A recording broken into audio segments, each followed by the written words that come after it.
Hello, everyone, and welcome to Sports Talk with Tonsoni. I'm your host, Bryan Tonsoni, and today we're going to talk a little bit about Major League Baseball. We're close, or maybe even past the midpoint part of the actual season, heading into the All-Star break, and with me is Bryan Mauro from Lincoln, Nebraska.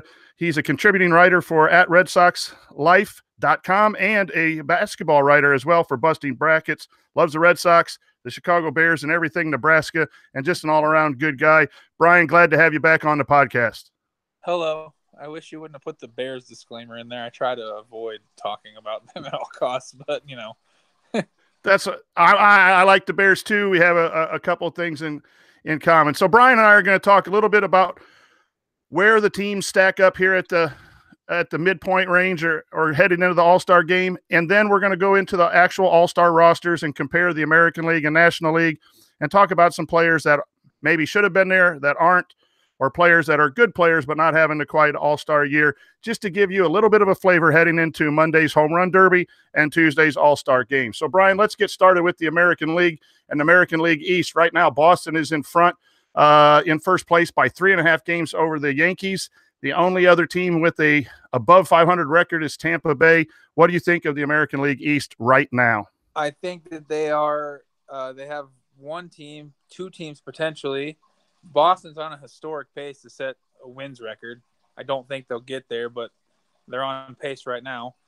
The Yankees don't have enough starting pitching, to get to at least not right now. The Rays are the surprise because, I don't know, their roster's not great, I don't think, but I don't know how they keep winning, but they do. If it was up to me right now, I would say that Kevin Cash should probably be in strong consideration for Manager of the Year. And I will say this, I still cannot figure out how the Orioles, with all the talent that team has, are this bad. I mean, they are horrendously bad. They have really fallen down the path here quickly in a year or two, and they're going to get rid of, obviously, Machado here at the trade deadline, or it seems like they're going to do that. They're just trying to wait for the right package. Yeah, but don't put. Keep in mind how the Orioles have ran their organization in the past, and Dan Duquette is still their GM. So until Machado's actually traded, I don't know if they'll do it. They would be really, really not smart as an organization to keep him, because there's no way he's staying in Baltimore. And he's a free agent. Yep. So I'm with you. I like the way Boston's playing. I think they're just having one of those years and going to be tough to beat. Whoever does finish second in this division, likely to be a wild card contender. And then we move into the Central, where it's to me, it's a one-team race. Cleveland, the only team above 500, leading by 8.5 games over Minnesota, unless there is just a major swing. It looks like the Indians are going to be back in postseason. I would imagine that the Indians probably run away with the division they are now. There's no team in that division that's going to compete with them at all. Not a single one. So at the beginning of the year, I would have said Minnesota, but they have not played well. No, they haven't at all. And that's what's really weird, is because they still have that same lineup, but just a bunch of guys from that lineup last year that were good are either not having good years or not with the team anymore. I mean, Sano got sent to single A ball. So, Miguel Sano got sent to single A ball. Some of the guys they signed as pitchers, like Lance Lynn, has not delivered, and Jake Odorizzi, who I'm not going to speak anybody's name. I just thought he was kind of a weird signing for them to be their ace. Has not really been great either. However, Jose Barrios, know that name. That kid's pretty good. You'll get to watch him on Monday night. We'll talk about him later, though. And we head to the American League West, where there is no surprise. The Houston Astros are in the lead of that division by 4 games, but a couple teams behind them, to me, are a little bit of a surprise. And Seattle's having a really outstanding record so far, 57-35, and 4 games behind Houston and in a wild card situation. And the Oakland is 51-41, and the LA Angels are above 500 too. I think a team finishing second in this division might be that second wild card. What do you think about the American League West? I think the American League West is going to be a 3-team race the whole way. I don't think the A's are going to go quietly at all. they're pretty good, and they're starting to figure it out now. The Mariners, I'm still not sold on because they still are the Mariners, and they still always seem to find a way to not get into the playoffs. I mean, they've been in this exact same position 4 years in a row and have still not made the playoffs. And the Mariners are in an interesting predicament because Robinson Cano is slated to come back here in the middle of August. But if you always remember, when you get suspended for steroid use, you can't play in the playoffs. So the question is what are they going to do with Cano? Because D. Gordon has been playing second base. They're not going to let him play center field if they can't use him there in the playoffs. So what? And that Cano can't DH because Nelson Cruz can't play the field anymore. So I don't really know what they're going to do with. I just don't know what they're going to do with Cano when he comes back. That's an interesting point because, they've been without him for a big part of this season, and they're doing well, and you bring him back, and he can't be in the playoffs. Right, yeah. They made their run without him. Yeah. So, I mean, I don't know. So the American League, to me, right now is a 5-team race with about 2 or 3 teams having to really make a run. Probably the most likely team to make that run is Oakland, in my opinion. The National League, on the other hand, I think has 10 teams still mathematically involved. We'll start out with the East, where Philadelphia has a 1-game lead over Atlanta and a 5.5-game lead over Washington. Who do you see coming out of there, or what's your opinion of the National League East at this point? That's a tough division to predict because I never would have thought that the Braves or the Phillies would be in this spot. I think the Phillies are a year early. They do have a lot of really good young talent, though. The Braves, I don't know what to make of them. They just have 2 young kids in Acuna and Albies who have kind of taken the league by storm this year. And obviously Freddie Freeman is also really good. So I'm not sure what to really make of them. And the Nationals, I still don't think they're done yet. Their lineup is way too powerful. And there's no way that Bryce Harper hits 220 the rest of the year. And talking about Harper not hitting 220 the rest of the year, what do you think about rookies who come off with a hot start like the 2 Atlanta guys, and then you have a half a year of scouting and you start seeing teams second and third time and they start making adjustments? Do you see a little bit of regression for those 2 rookies in Atlanta? So Albies was up last year for about 50 games in middle of August. He was up last year. He took the league by storm and then did for 2-3 weeks or 2-3 months this year, and then people started to figure him out and he started getting himself out. Now he's kind of made adjustments again. There's always that the little rookie adjustment period that everybody has to go through.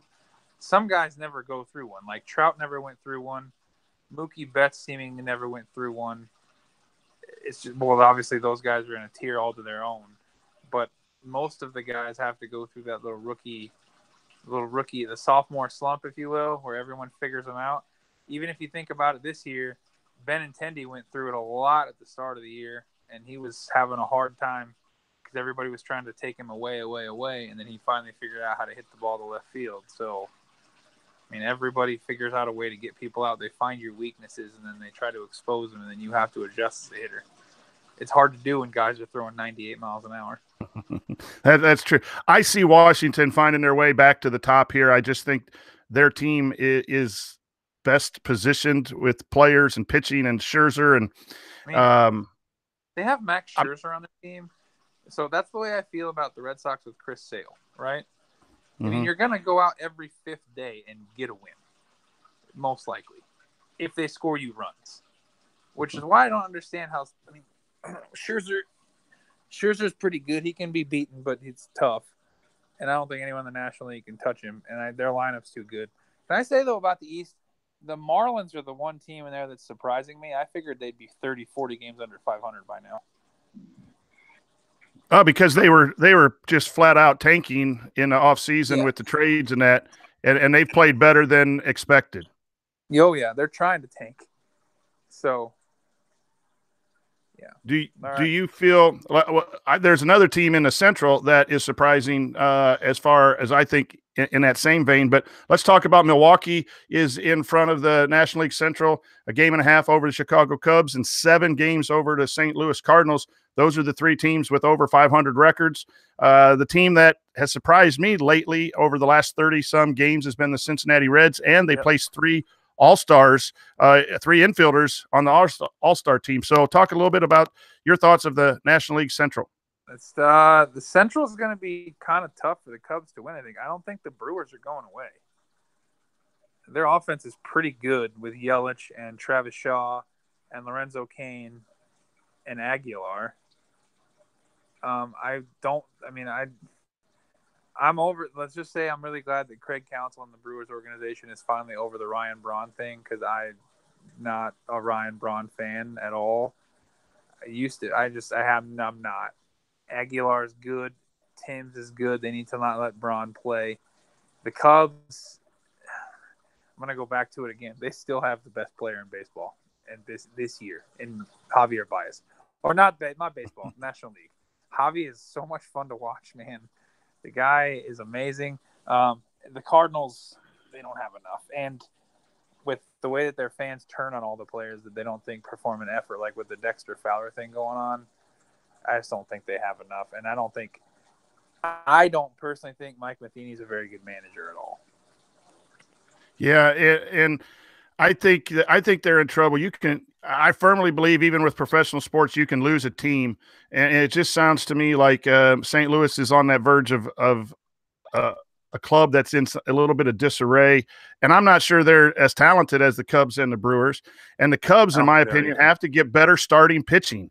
It's been John Lester and John Lester only. Hendricks and Quintana have been below average. Now they just come off 2 good starts this week, but Darvish has been nothing. Chatwood has been nothing, and until they get that 4th and 5th starter solidified, they're going to have to score a lot of runs, which they're very capable of doing. And I agree with you about Javi Baez. I know some people, the traditional baseball people, thinks he's a little too flamboyant, but there's not anything that he doesn't do that's fantastic. I will say this, though. I would really, really look out for the Cubs making a strong move for Jacob deGrom. I mean, that's very interesting. I think that's a move that Theo has pulled off in the past. There's no way the Mets are going to be bad for a long time, and I don't see any way that DeGrom stays there. He's too good a pitcher. Do the Cubs have the people to give back to the Mets for the value? Yeah, they yeah. And word on this, like, the Mets are really, really, really into David Bodie. They like them a lot. So I think that's going to be who they center the package around. Now, it's going to take more than that. I don't know if they still have the package of guys to do it now with their farm system is still really good, but I don't know if they still have the guys. But the Mets need to move DeGrom. He's not going to re-sign there in 2 years anyway. So there's that one. Plus, too, with the Reds,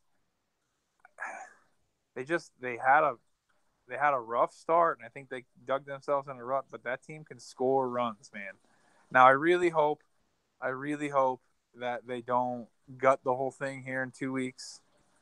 Like, I want to see it kind of play out, especially with guys like Billy Hamilton and Jeanette and Suarez, and even Jose Peraza is doing a lot of things that I never would have thought he could do. But, I mean, you got to think, they got, like, Schebler's a guy, in that ballpark they play in, anybody can hit 30 homers. So yeah, that's true. I mean, but that ball flies out of it flies out of there. Schebler and Duvall, and I know Billy Hamilton doesn't make contact a lot, but what he brings to a team is not something you can buy on a trade market. Yep. Or not something you can get in a draft or a free agent. I mean, yeah, he only hits 220, but he gets on base a lot and plays Gold Glove center field. So. And he just wreaks havoc to your pitching when he is on base, because he's going to go. It's just a matter of when. Yeah, if you walk him, it's a triple, essentially. Yep. And so now the National League West, Arizona is in first right now by a game and a half over the LA Dodgers, 4 games over San Francisco, and 4.5 over Colorado, 4 teams over 500. I think the Dodgers still will rise to the top by the end of the season. When we did our preview, I think you had Arizona in a wild card or maybe winning. I had San Francisco. San Francisco's been injury riddled. What are your thoughts of the National League West? I think the West is a fun division to watch. The Diamondbacks still are an interesting team because they've had a lot of guys with down years that are finally starting to figure it out. Like Goldschmidt is just raking lately. Their pitching is not very good though, unfortunately, for them. And I will say this too, the Dodgers, they all depend upon if Clayton Kershaw comes back or not and stays healthy. If he doesn't pitch down the stretch, they're going to struggle because I still think, and it also kind of depends too of who they have to give up to get Manny Machado. Mm-hmm. Because they want Manny Machado, and if they have to trade, I've heard that the Orioles are wanting Stripling and Walker Buehler. So if they have to trade those 2 guys to get Manny Machado, I don't know if they will or not. But keep in mind, too, that the Dodgers would do all of this without their best players. Because Corey Seager's been out since, like, the first week of the year, and Justin Turner still isn't himself yet. And can we just kind of throw this out there? Matt Kemp was virtually, like, sold to anybody for, like, $1. You could give him for a bag of dirt this year, and now the guy's an all-star. The National League – and we'll just segue into our next segment where we're going to talk about the all-star rosters. And you're going to take the American League because of your Red Sox fandom, and I'm going to take the National League, and we're going to compare. We'll start off with the catchers where Tampa Bay, Wilson Ramos was elected, and for the Cubs, Wilson Contreras. So go ahead, talk about your catcher in the American League. So nothing against Wilson Ramos, but the catching position in the American League for all-star purposes was not great. It's not great at all. The only other guy you could probably make an argument for is Gary Sanchez, but then you see that he hits like 198, and then you're like, oh, well, he's not really an all-star. Other than that, Ramos is the only guy with a decent average, really. Salvador Perez made it as well as a backup, but again, I'll get into that, why I think that's a bad idea, but other than that, there really isn't anybody. I'm trying to think off the top of my head right now who the really good catchers in the league are. That was a tough position vote. It's a hard position in the AL because the Red Sox don't play a guy enough to have one. Sanchez is hurt and he's hitting 199. Ramos is okay. The Orioles have dreadful at every position but Machado. The Blue Jays, Russell Martin is not any good anymore. Yan Gomes is not an all-star caliber catcher. Well, not offensively anyway. The Twins, they've played 6 or 7 guys back there. The Tigers play 3 guys back there. The Royals have Perez, but again, they have 26 wins. So, and then I'm trying to think the other team in that division is the Central. The White Sox. Yeah, they're not going to get a catcher in at all. And then you have, you have Max Stasey. He's not great. He plays for the Astros. They have other better players. Martin Maldonado's a guy that was intriguing me. He could have had a nice argument for being on an all-star team, but he's not a flashy guy. So he kind of has an empty average, but he's a guy for the Angels. Otherwise, the rest of the catchers in the league are not stellar on that side at all. So we're talking with Bryan Mauro from Lincoln, Nebraska on the Major League Baseball, and I'm going to take the catcher position for the National League as a win for the National League. I think Wilson Contreras is one of the up-and-coming catchers. Got a great arm. He's got some speed on the bases. His bat hasn't been great this year. I'm not sure he's quite ready to take over from some of the other guys like Buster Posey, but I do think that Contreras is up-and-coming as a National League catcher. As a Cub fan, obviously I'm biased in that evaluation, but I do think of the 2 catchers that are starting, I think Wilson Contreras is the better of the 2. Now we're going to the first baseman. Jose Abreu of the Chicago White Sox is the American League, and Freddie Freeman of the National League. I'll talk Freddie Freeman here first. I think Freddie Freeman's having an outstanding season. I think he's battled for years at Atlanta with the team as they've been rebuilding. Big 6'5" guy, hits with some power. I think he's a nice first baseman. I think the first base position has a lot of people, Votto, and we'll talk bench guys a little bit later, but Votto is there, and you have guys that aren't even on the All-Star list that have been pretty good competition at this position. I like Freddie Freeman for the National League. American League, Jose Abreu of the White Sox. Freddie Freeman, kind of say this as a disclaimer, he has a beautiful swing as well. I mean, it's pure. So Jose Abreu, really good player. I think he's been deserving of an all-star appearance before. I'm really happy that he was voted in by the fans as the starter. The only other guy you could really make an argument for that should have been a starter based upon numbers alone was Mitch Moreland, but Abreu just has more there. He's great. The problem is that you're still going to get the fan, and I'm one of those fans. I mean, I have a huge problem with the every team needs an all-star representative rule. It doesn't make sense to me. I'm sorry. Nothing against the White Sox, nothing against the Orioles or the Royals, but they are horrendously bad. There is not Abreu is decent, and yes, Machado is definitely an all-star, but you're grasping at straws for some of these teams that don't have any all-stars. So I agree with you. I at one point when I was younger, I did like that because the Cubs were so bad, and it gave me a chance to see a player from the Cubs from my team in the All-Star game. But yeah, I agree with you that, and I even come full circle on the DH. I used to argue with my late father about the DH is in the American League and the no DH in the National League is good for baseball. I'm almost coming. That's another podcast probably there. Let's go to second base, and you got on your team Jose Altuve. I got the DH is bad or DH is great, by the way. What's that?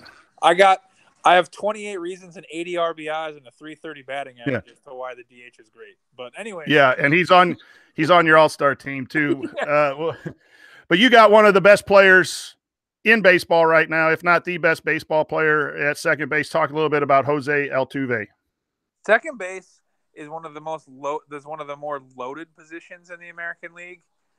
I would say, well, second base and shortstop, but man, you might as well, when the All-Star team starts, you should just every single year pencil in Jose Altuve to start at second base.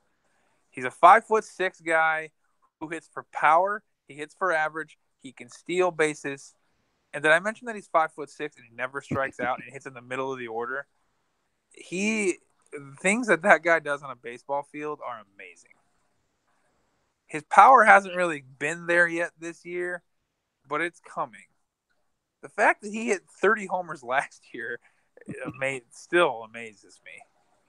He is so much fun to watch. And then the National League on my side, we have Javi Baez. We've already talked about him previously about how fun he is. And I'll tell you, one of the best things I like about Javi Baez to watch is his tags, his quick tags on throws at the base, either from the outfield or from the catcher. I think the All-Star game this year has a couple of great baseball players. Obviously, Altuve is better than Baez as a player right now, but I think both of those players will represent their teams extremely well. And then we move to the shortstop, and for the National League, our starting shortstop is Brandon Crawford. Not a bad player, hits a little bit, but I'm not sure he's as good as some of the other shortstops that you have on your team. So we'll just send it right to the American League. Your starting shortstop is Manny Machado. So again, I say loaded positions, this could be one of the more loaded positions of any position class in any level of baseball. I mean, not only the American League, but the National League. So you have guys at shortstop. You have Machado, you have Correa, you have Lindor, Xander Bogaerts is one, Didi Gregorius. Just there's the list goes on and on and on. But I have no argument with Machado. I would have had no argument with Lindor. I would have had no argument with Correa. All three of them, I would have really had no argument with Bogarts either, and I'm not being biased. I just think the guy's a really good player. Those four guys can be interchangeable to start anywhere for any all-star team. The problem is that Machado is he's in the upper five, like the upper tier of the best five players in the league in baseball. So you can't really ever not vote him in. Yeah, and like you said, that you mentioned three. I don't think the three shortstops made it. Gregorius didn't make it, right? Yep, Bogarts didn't make it, and I don't think Bogarts and Correa. I don't know. Correa's on. I think maybe he's not. I don't see him on the bench. Yeah, I don't think Correa's on. So Correa, Bogarts, and Gregorius did not get in. That is unbelievable. Because they have to have this stupid rule where every team has to have one representative. I get that. And you can't have five shortstops either at some point. And there have been positions like that in the past. The National League first base for a while had been that way, where you had five really outstanding first basemen. You can't take them all. Can I just say something about Machado that I think is going to be a big thing to watch here in a couple weeks? Sure. He has posed already this year, maybe like 2 days ago, his reluctance to play any other position but shortstop.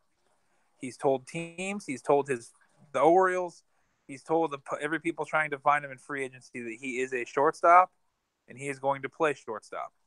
The problem is that he's a much better third baseman than he is shortstop. And most teams that are in a playoff hunt trying to trade for him already have a shortstop who's really good, actually, probably, if they're where they are. So another guy that's a shortstop that we forget to mention who might probably win the final vote, Gene Segura. From Seattle, correct? Really underrated, yeah. Not a big power guy, but he hits for a high average. Am I thinking right? He started out in Milwaukee and then was at Arizona, and then is now settled in and really done well now that he's found a home in Seattle. Yep, and so he was only in Arizona for half the year. Oh, no, yeah, because Arizona that year they were bad. They signed him and they traded him to Seattle for a bunch of players in a huge deal. They got them Taijuan Walker and some other guys. But now that they're both good, Segura he's found the home in Seattle. Yeah, he's pretty good. Let's move to third base. Cleveland, Jose Ramirez is your starter, and Colorado's third baseman Nolan Arenado is my starter on the National League. I think Arenado is a fantastic third baseman. He hits for power. His glove is outstanding. I really enjoy watching him. I think sometimes in Colorado you don't get seen as far, when you're playing later at night. And I don't think he quite gets his due. I'm glad to see that he got voted in. I think he's the best third baseman in baseball. And I'm a Cubs fan, and there's a guy in a Cubs uniform that's pretty darn decent as well at third base. But Nolan Arenado can flat out play the game. And that's a guy a few years ago that I said I would pay money to go see. And there's quite a few players that I would do that. But, boy, Arenado can play. Talk a little bit about Jose Ramirez and the third base position in the American League. I think this position's a wash, to be honest with you. Basically, if you were looking at like team breakdown, I think it's a wash. The thing about Ramirez that is crazy, he's always been a really good fielder. That's kind of what he was known for. But then that year they made the World Series run, he kind of came into his own and was hitting for an average. And then last year he became their best player. And this year, I mean, he never was really a real big power guy. But now this year he's found his power stroke again, and he's got 26 homers, so he's right up there with the overall Major League Baseball leaders in homers. And he's not hitting wall scrapers either. He doesn't get cheapies. He hits them pretty far. So maybe he's not a real old guy either. Jose Ramirez is slowly starting. The Indians. Let's see, what was that? The left side of their infield with Lindor and Ramirez, I would put up against probably any left side of the infield in baseball. I mean, there's two guys are pretty good. So the Rockies have two. The shortstop Story is on the bench, and Arenado. But I agree with you. I don't think it's as good as Cleveland's left side of the infield. There's another podcast too to compare infields and things of that nature. I mean, Frankie Lindor is. Whew, The guy's He's fantastic. Smooth, man. Yeah, he's good. We'll go to the outfield, where I think the National League is not quite as good as the American League. I'll talk about them first and foremost. Nick Markakis, Atlanta, Matt Kemp from the Dodgers, and Bryce Harper, Washington. I'm happy for the older guys. Markakis has been in the league, I think, 12 years, and it's his first All-Star game. Has really bounced around Baltimore and Atlanta and seen through that rebuild, and is having a good year. And he is rewarded for having good stats and a good half year. Same with Matt Kemp, you mentioned earlier, was basically just taken just to fill a position, having a great year for the Dodgers. Bryce Harper not having a great batting average, still the Bryce Harper that we know, and one that everyone likes to see. So it's a nice outfield to start an outfield. But let's go to the American League, and I just don't see how the National League outfield compares to these guys. We have Mike Trout. If it's not Altuve, Mike Trout might be the best player. Maybe he is the best player over Altuve, but those two are really solid. Aaron Judge is solid, and you have Mookie Betts. That is a solid outfield for your American League squad. Yeah. So let's just kind of break this down here with what's really about to happen in the American League. Okay. So Mookie Betts is a legitimate 40-40 guy who is potentially going to hit 350. And Mike Trout is on pace to set, for all you sabermetric people out there, he's on pace to have the highest WAR of any player ever that's not named Babe Ruth on a bad team. The problem with that, the thing about Trout is that guy's amazing to watch, because on a terrible team, when nobody gets on base with him, they said that 65% of his at-bats this year have been with one out and nobody on base. Wow. That's unbelievable. Because that team just cannot find a leadoff hitter at all. And yet he still just puts up all these numbers. And Trout's not even running that much anymore as he gets older. I don't think he wants to get hurt. But it's not that he can't steal 40 bases. I just don't think he doesn't anymore. But him and Mookie and Aaron Judge, obviously, you know what kind of player Aaron Judge is. Aaron Judge doesn't have the average that the Trouts or the Mookie Bettses have, or doesn't walk as much. But those three guys, I would just like to see those three guys in a home run derby. Absolutely. That would be fantastic. Mookie, again, for being as big as Mookie is, and yes, I'm being completely biased here, he's the best player on the American League squad. Oh, over Altuve and Trout? Yes. Oh. And Machado? I don't know. There's a tier of 5 guys, and he's in that tier of 5 guys, and all right, let's talk about another one of your Red Sox. So the American League has a slot for the designated hitter, and J.D. Martinez has been elected, having an outstanding year. Big pickup for your Red Sox. Yeah, he's pretty good. Dennis Eckersley the other day, in all of his fashion, the way he says things, Eckersley basically said it was a 3-1 count in a 2-0 game with two guys on base, and the guy threw him a strike, and Martinez crushed it. And Dennis Eckersley said what every manager and fan is thinking: why would you throw the guy a strike? Just walk him. He goes, there's a big difference between 1 run and 3 the easy way. Why would you not walk him? The guy is on. So JD Martinez, since last year's All-Star break, okay? Since last year's All-Star break, in which he did not get elected onto the All-Star team in Arizona, or for the Tigers, he has hit 58 homers and driven in 133 runs and is hitting 342 since last year's All-Star break. That's some good baseball right there. That's in 162 games, yeah. And he is the one guy that I've ever seen who's a power hitter who doesn't pull the ball. Ever. He does, not ever. He does. But most of his home runs are to center field, right center field, and right field. And he hits, it's just... So I will give you the fact that I think your American League starting lineup on paper and by our somewhat professional or more fandom evaluation, I think your American League is a little bit better. Let's go over to pitchers real quick and a couple subs, and then we'll call it a night here. For the National League, the top 3 starting pitchers: Max Scherzer, out of this world. You'll see him start. Jacob deGrom can't get wins because the Mets don't score any runs. John Lester is having an all-star year in the 4th year of his long contract. They expected a little bit of regression at this point, and he's having a great year. Aaron Nola, I enjoy quite a bit from Philly as a young guy. You get down to the bullpen. The interesting person for me is Josh Hader of Milwaukee. The dude just throws and throws and throws, and I think he is an unheralded reliever for the Milwaukee Brewers. You have Kelly Jansen, Sean Doolittle, Brad Hand, and Felipe Vasquez as the bullpen. Nice bullpen, having a good year. I'm not sure it's quite as dominant as what we'll read here for the American League, but I like the top of the starters for the National League. For the American League, and I'll let you pick who you would start. Obviously, Sale, Kluber, Verlander, Severino. You mentioned Jose Barrios. Talk a little bit about those starters, and then I think you got some great bullpen guys too in the American League.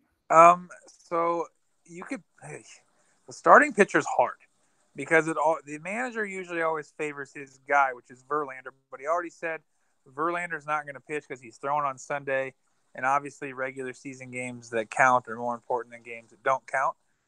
Sale's pitching tonight, so he's not going to be pitching he will not pitch this weekend, which means he'll be a full go for the All-Star game. But the guy that deserves it is Severino. Man, that guy, I've watched him pitch a bunch. That dude is nasty.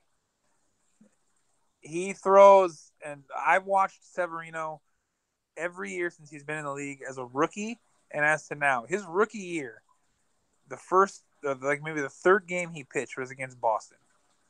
And Boston lit him up. It was probably like 12, 13 runs in 4 innings, I think, and he gave up 5-6 homers. They got lit. And then he had this thing where he couldn't get Boston out because even last year and even this year earlier in the game, Boston went 18-1 against them this year. He was the pitcher. But then since that point, man, he's just been on a roll. It's hard. He's starting to make his mark as the Verlander, Sale, Klubers of the American League, like guys that just go out and will dominate you no matter what. And can I just say about Chris Sale too? I didn't used to watch him pitch that much when he was a White Sox, and I kind of thought he was overrated. But man, that guy's fun to watch.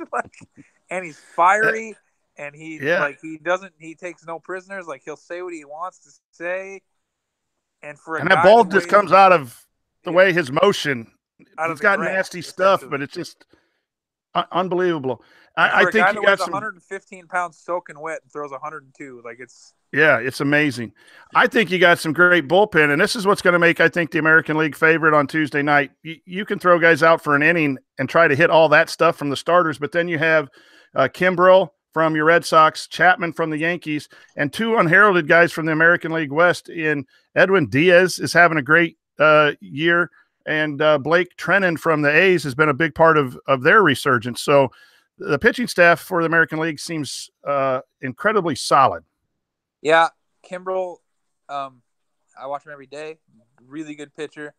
He's one of the guys that's since he's been in the league, he's been an all-star, I think, every year.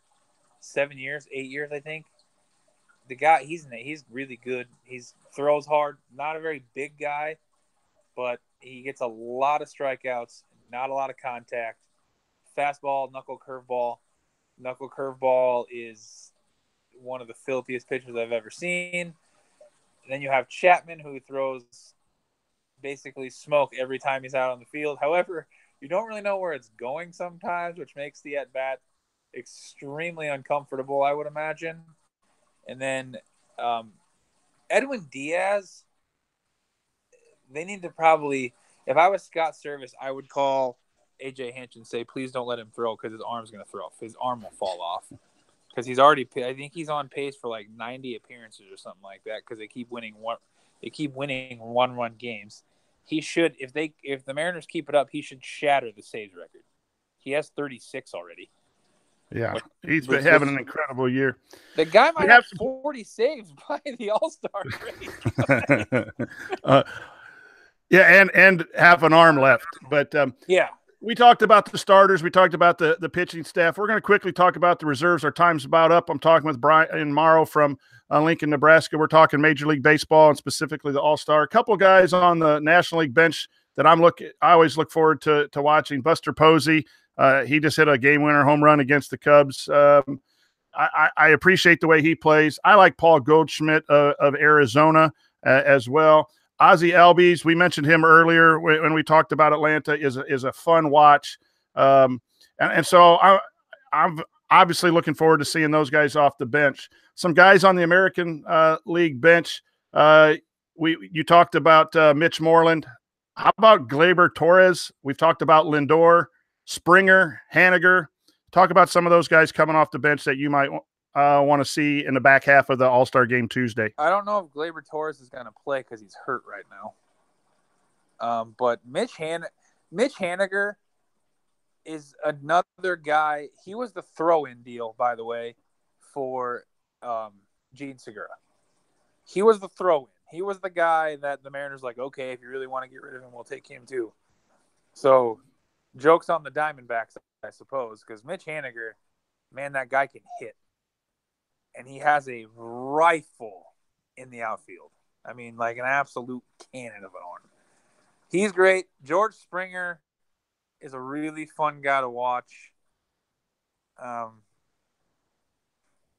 don't know. The reserves are good. I'm good for Mitch Moreland. His first All-Star appearance ever. He's having a good year. He actually took a veteran player and kept him out of a job in Hanley Ramirez. So, good for Mitch Moreland. The reserves for the American League are good. I have some problems with some of the guys that didn't get on, but well, let's talk about that a little bit as we wrap up the podcast here in the last 2 or 3 minutes. Who were some of your, that's talked about snubs. You can't put everyone who's having a good start to the year on the All-Star team, but I think there are a couple players. A lot of them are in the top 5 voting, which may have come out as we're recording right now. They may have released the winner of the final. It was Gene Segura and Jesus Aguilar. Okay, 2 very deserving players, but that left some people off. Eddie Rosario, Benintendi, Stanton. But I think there's a really big one in the American League. I want to see if you match up with my thoughts. Who's the biggest snub or guy who did not get in yet? Maybe if there's injuries or something might be added later, but as of now is not in. Are you talking about Carlos Correa? Well, Carlos Correa, I don't know if that's a snub. I mean, he's been hurt for a while. He got hurt, right. So. Right. The guy that I think has been snubbed that honestly should deserve to get it was Benintendi. Okay. The crowded outfield. Benintendi's the only guy in the league that has at least 100 hits, at least 50 RBIs, and at least 15 stolen bases. And he's on pace to go 30-30 this year, which is tough to do. And he's on pace to hit over 300. It's tough to keep guys like that. My American League snub is Blake Snell, pitcher, leading American League. Yeah. In about him. ERA, and just having an outstanding year for a Rays team that is above 500 and a surprise team. That's where your argument against the mandatory one representative of every team really hurts the All-Star game, in my opinion, because obviously that is a pick where the slot was needed to fulfill that rule, instead of honestly looking at who are the best 25 or the best 28 or most deserving 25, 28, 30, whatever they put on there. People already said, AJ Hinch said that Blake Snell's roster spot went to Salvador Perez because the Royals needed a representative. See, and that's wrong. I mean, and nothing against Salvador. He's a great player, but he's hitting 212 on a team with 24 wins. And they're bad. The National League vote, you had Brandon Belt, Matt Carpenter, Max Muncy, and Trey Turner, who were on the last 5 that did not get in. Some people, David Peralta, Rendon of the Nationals. I think Albert Almora is having a great first half of the year for the Cubs in center field, leading or close to leading the National League in hitting. And there's where those spots come up. If you have someone who's leading league in hitting. He has to be considered. Wasn't even in the final 5 vote. And then don't you think, Brian, there's some players that are definitely good players that might not be having a good year, but you'd still like to see play at some point? For me personally, a Rizzo and a Bryant not having all-star years, I understand why they're not on there. Correa's one for Houston. There are players out there that are traditionally really good, but not all-stars. Do you have any in mind right here as we wrap up? Yeah, Stanton. Yep. I mean, he's just – everyone wants to see that guy in the all-star game because they want to see how far he can hit a baseball. Another one I have, too, is Cespedes. Just, same reason. I really wish, and I mean this with as much as I possibly can say, they need to change the rule. I'm glad that it doesn't count anymore. And they need to change the rule for every team gets a representative, and please abolish the fan vote. Like, the fans see a name. They're like, oh, Bryce Harper's great. They don't yeah, he's great. And he probably deserves to be an all-star most years. He's hitting 212. He doesn't he himself will tell you that he probably does not deserve to be an all-star. Like, he's hitting 212. Brian, I can't agree with you more on that. I do enjoy going through the voting process online, and here's the fault of that. Sometimes I just go through and do the Cubs. I do one of those just because I'm Cubs fans, and then I go through and do. Then I go through and say who's the most deserving. But I think most fans follow the publicity of their hometown team, and when a team's going well and having big attendance, and your bigger market teams, you see a big push for votes. I think it helped the Cubs this year, obviously with Bias and Contreras at the end.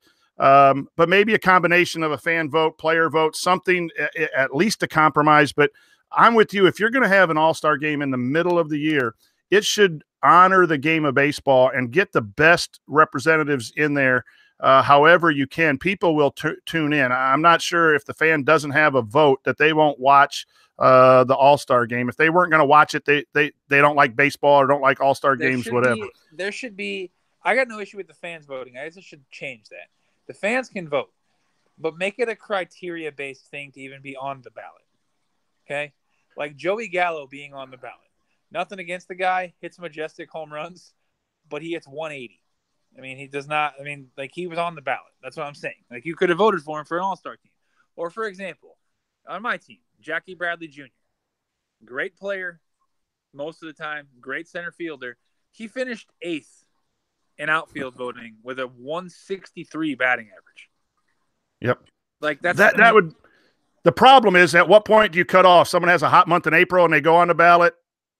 Do you open it up for a week or two? There has to but be, yeah. I do, Brian, think that's a great idea, and that's why I like having you on this podcast. Please listen to these podcasts on your favorite podcast source, Sports Talk with Tonsoni. We are now on Spotify, Stitcher, Google Play, iTunes. This will be out later tonight, early tomorrow morning, and it'll be out there for you to listen to. I want to thank Bryan Mauro, who is just an outstanding person to talk to sports. We got baseball going right into the highlight of the season. For a lot of us, you got the football, NFL football camp starting. You got NBA Summer League. You got college sports, and in Lincoln, Nebraska, football with the new coach is going to be exciting out there, as you are a Nebraska fan. So I look forward to keeping in touch with you. Let's do this about once a month and keep in touch with all sports. Do basketball, too, because I really can't wait to do Nebraska. I can't wait to do basketball, especially this year. I think Nebraska's going to have a decent year. More than decent.